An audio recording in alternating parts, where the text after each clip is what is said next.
Next up, we have the Nature Conservancy. And Katie, you should be able to share your screen whenever you're ready. I think people are back in their seats and ready to go. All right. Okay. It's looking good, Katie. Perfect. All right, whenever you're ready to present, and then after you're done presenting, we'll have you introduce your team for the questions, whenever you're ready. Thank you. Hello, everyone. I appreciate your time and attention, and I'm so inspired by listening to all these pitches. I will be sharing with you how the Nature Conservancy and Conservation Science partners will collaborate with the Appalachian Regional Reforestation Initiative to prioritize and demonstrate restoration of degraded minelands for habitat connectivity across the Central Appalachians. My slides are not advancing.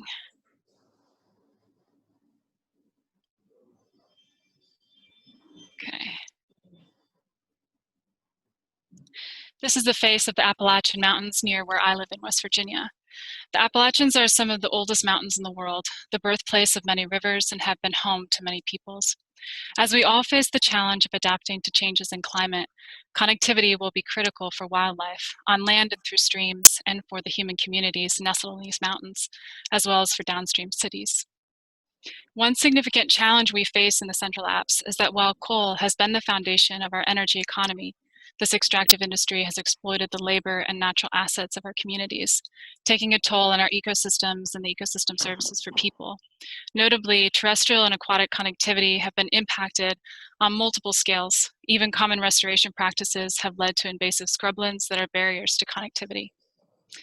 Extensive coal mining, as you can see in the time lapse of forest loss of West Virginia, and Kentucky, has been the largest driver of land use change in the Central Apps, directly impacting over 1.5 million acres. Beyond the connectivity impacts, burial of headwater streams and compacted soils have increased flooding. Poor water quality has resulted from sedimentation and acid mine drainage. And invasive plants such as autumn olive have taken over large swaths of restored lands. Before describing our solution to this particular connectivity challenge, I will demonstrate the need for habitat connectivity for climate adaptation in the Central Apps. To start, this animation shows predicted movement and flow as species shift their ranges in response to climate change. The Central Apps are a lifeline for species at a continental scale.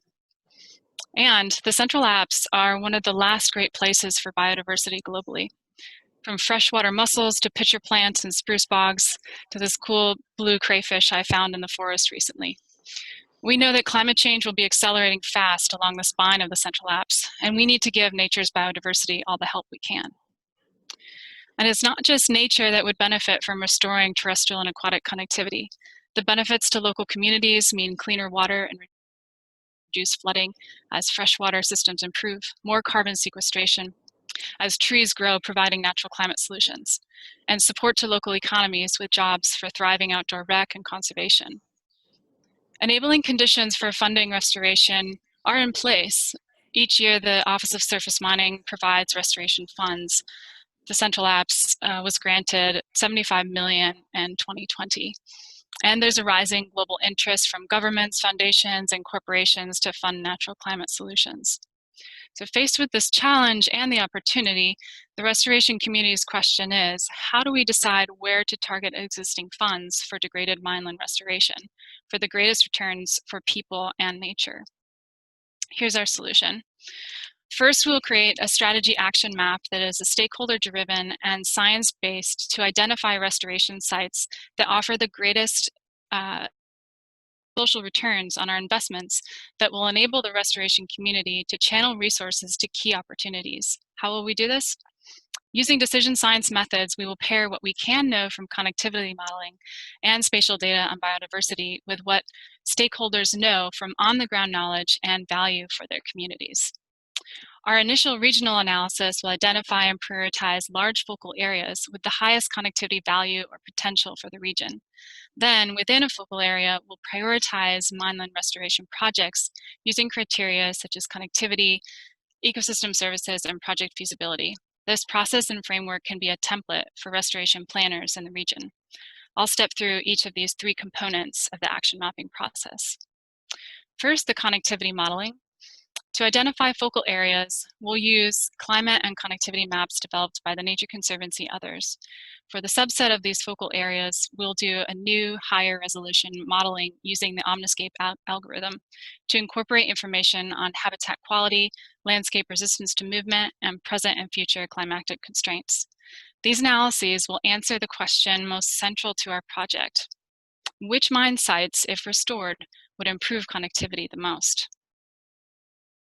Mapped assets and risks do not individually show us where to take action, but together, along with connectivity modeling, can help us prioritize where to act based on our objectives, such as potentially where connectivity and aquatic health align here in Western Maryland on a mineland hotspot. Stakeholder knowledge and values from community-led organizations and public agencies in the sectors of human health, workforce, and conservation, for example, are critical to this prioritization and will be incorporated into the analyses as they help us evaluate the options and seek consensus. Knowledge and values of costs, opportunities, and barriers to implementation, community benefits, and more will be co-developed with communities and public agencies. The second part of our solution is to demonstrate, share lessons learned, and amplify this work. On a site identified by our prioritization, we will demonstrate restoration for connectivity with our partners and amplify this work by hosting a field day on site.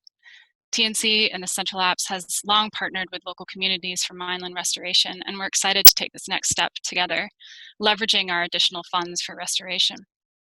Also, we're actively seeking more funding to develop ecological restoration measures of success to evaluate the efficacy of restoration projects after they're completed. Our team from TNC and CSP carries the expertise in decision-making, climate, freshwater, and terrestrial science, and modeling to complete this work. We've worked together on multiple big picture projects, including terrestrial and freshwater connectivity. We're excited to partner with the Appalachian Regional Reforestation Initiative, which is a coalition of federal and state agencies, coal industries, academics, and nonprofits who have spent decades refining the reforestation practices, and since 2004 have planted 154 million trees on over 200,000 acres of land. Their depth of expertise and insight on science-based implementation will be critical to our prioritization, being useful to our conservation partners. We know that humans and nature can thrive in forested corridors and downstream communities. This work would give collaboratively developed science-driven guidance on how to invest in this vision. Thank you, and thanks to the Salazar Center. I'd be happy to answer any questions. Thank you, Katie. Let's show her some appreciation for a great project. Yay, yay, yay. Hooray. Wonderful. Katie, would you like to introduce any of your team? Yes, absolutely. I'm only one of many. Kim Hall from TNC, Paboda Gamue, Vincent. Hi, everybody. I think we also have Braven from Hey, TNC, and Angie Watland from TNC. Hi, everyone. And Dave Martin. Hello. And I think our Appalachian Reforestation Initiative partner, Scott Eggerud, should also be on the call. Scott, would you like to say hi?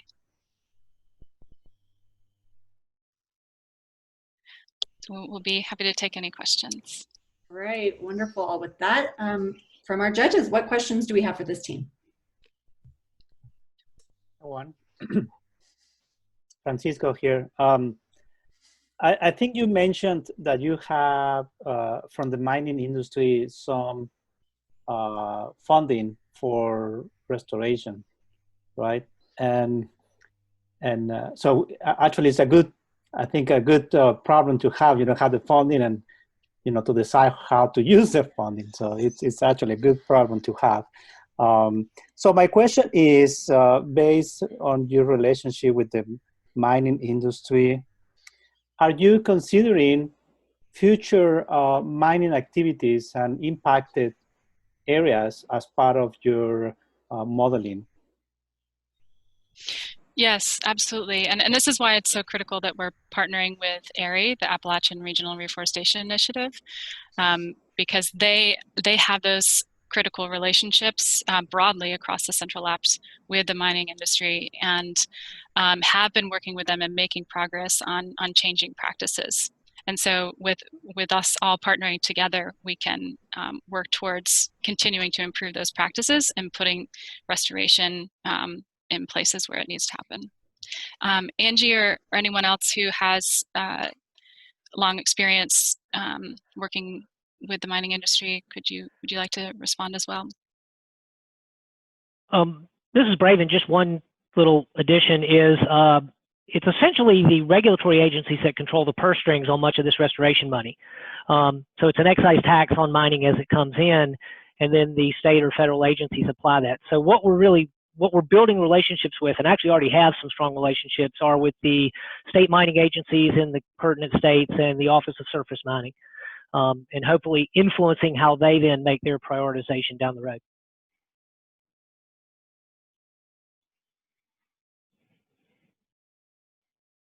Wonderful. Do we have another question from a different judge? This is Sharon. Great project. I'm wondering, I'm in California, we're having huge fires and complete type conversions of our forests. And as you use your prioritization model, how is it adaptive to changing conditions that may indicate different priorities in different moments in time? It's a great question. Kim or Vincent, would you like to address this question? Yeah. So one of the key characteristics of our work will be reproducibility. So the idea is to create, whether it's in software form or a code repository, something that will be readily adaptable with changing information. And so as perhaps the weight or importance of a certain factor changes over time, maybe managers want to, maybe cost becomes weighted in a different way, so we can update the workflow to reflect that. So that that's one of the beauties of reproducible science, is that you can easily rerun it and tweak things. Kim, did you have anything to add? I think you covered it well. Thanks. Great. Another question. I have a question.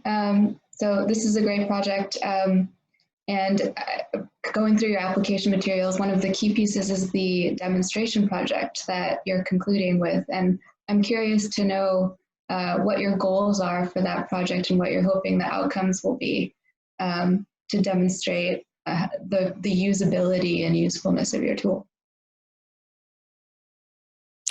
Thank you. And Paboda, would you like to field this question? Yeah, sure.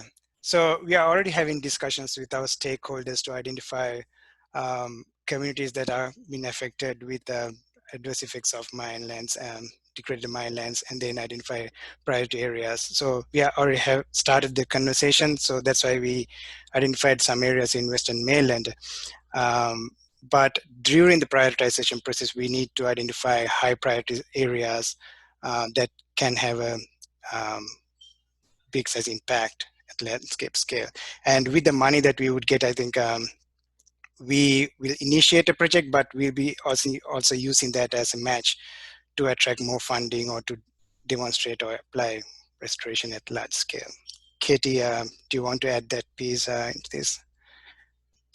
Yeah, I think it is expensive, and so we will be using a portion of this fund, should we receive this award, towards, as we noted in our proposal, towards an on-the-ground demonstration of these concepts. But we will be matching with other sources of funds that we have for restoration, and also seeking other sources to make the project as significant as we can in that place, and also use it as a place to gather people together, to key stakeholders in the region, to share the lessons learned and amplify this work. Okay. More questions from the judges? Yes, I have a second question. This is Sharon. with a lot of these projects, I think a lot about sustainability and adaptability. And I'm wondering what you foresee the long-term role of the Nature Conservancy in this work.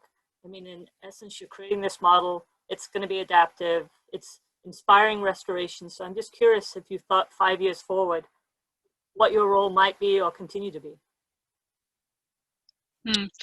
That's a good question. And I think I would like to ask Angie to think 5 or 10 years back when it was when you completed a project similar to this, but at a much smaller scale, and maybe that'll help us respond to how we think 5 years forward. Sure. So obviously we mentioned that funding exists within state regulatory agencies. However, they're often opportunistically driven and applied. There are certain states that have more rigorous sort of parameters to determine where they're going to target their funding. So with sort of a larger scale demonstration and regional prioritization, I think we can really sort of leverage our relationships with individual state agencies and examine how they are targeting funds. Often these funds go for emergency landslides, other projects that communities consider safety concerns. And so linking our restoration to those community benefits, improved water, improved stability of lands, can really help sort of target the funding to those safety concerns, which are often the first parameter that the money goes to. So I think sort of that leverage component and really sort of demonstrating this regional prioritization and all hands on deck approach can really help us leverage individual relationships so that they can perhaps begin to target funding in a similar fashion. So go ahead, Dave. Sorry, Katie. I just want to add on to Angie and say that how we do our work, our organization is changing like a lot of other organizations. How we do our work is becoming more and more important compared to what we do. So, within the next few years, we're going to be implementing organization-wide initiatives such as to help us understand what equitable conservation really means. And we're currently developing prototypes of what that approach might be, particular questions to ask, concepts and tools to engage with stakeholders. And I think this could serve as a good prototype or sort of like model to help us understand how we can do our work better in the future. Great, and good to see you have some help there. Another question, we probably have time for one more question from the judges. Well, I guess a similar question as before. What are some of the indicators of success of this project? Thanks for that question. And we had been thinking about that too after we first developed this initial proposal. And we've also developed an additional component that we're seeking funding for that I'll let Paboda describe, as he's the author of that component. Yeah, we are working on that. We'll be developing, this will be developed with an adaptive management context where we can utilize this tool to identify whether restoration actions are working or need to be improved. You're proposing to integrate high resolution aerial imagery captured using drones, incorporate LiDAR, topographic data, satellite imagery with existing stream survey data to prototype robust indicators of terrestrial and aquatic habitat connectivity at regional and local scales. So basically what we're trying to do is like we expect to define indicators of changes in terrestrial connectivity and be linked with downstream signals of changes in aquatic connectivity and resilience. And oh, was there anything? Yeah, I would just like to add one other piece that I would argue I think is one of our other sort of measures of success would be whether or not the agency staff start to incorporate this prioritization scheme into how they select where they put money on the ground. We've had some success with that with the agricultural community through some USDA funding, working with local county level soil and water districts or NRCS offices. Now we're at the Office of Surface Mining, Reclamation and Enforcement, and the state mining agency and see if that can be done. And that would be a measure that should happen relatively short timeline if there's receptivity to that. Wonderful. Well, unfortunately, that's all the time we have for questions, but I want to thank the Nature Conservancy team again for project and presentation. Well done, everyone.